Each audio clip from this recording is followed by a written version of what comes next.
Ano sa inyo? Nakamimi kayo, ano?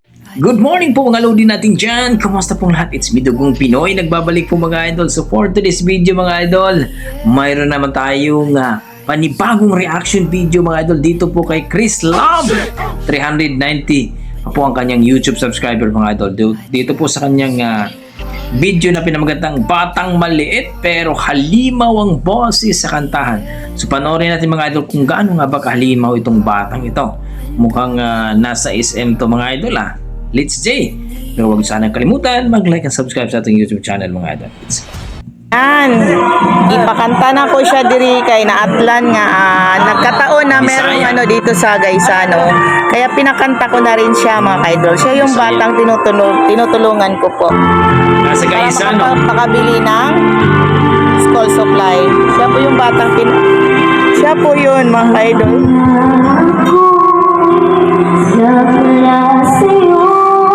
My God.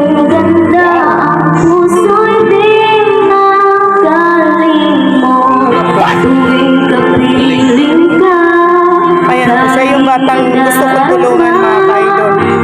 Siya yung batang kumakanta nung kumakain kami po.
Galing mo, BB Boy! At please, don't forget to like, subscribe kay Ma'am Chris Love mga idol ha. Siya pong tumulong sa bata na mabilhan po ng school supply.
So yun po mga idol, no, at talaga namang malupit ang batang ito, no, dito sa isang batang kumanta po sa Gaisano, na talaga naman pong ang lupit ng boses ng batang to. So para sa akin na-amaze ako, at hopefully mga idol, supportan po natin itong YouTube channel ni Ma'am Chris Love.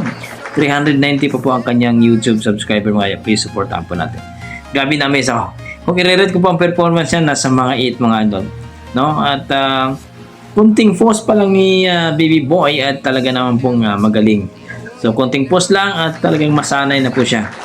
So maraming salamat Ma'am Chris Love sa yung pagtulong kay Baby Boy, no, sa kanyang supply mga idol. So hanggang dito na mga idol para sa akin. Na-amaze ako, nagustuhan ko. Kung kayo dyan mga idol, nagustuhan nyo ang kanilang performance dito sa batang ito, please comment down below mga idol para ating pag-usapan yan. God bless mga idol at ingat po kayo lagi. Basta may dugong Pinoy, talagang malupit sa kantahan yan. God bless mga idol.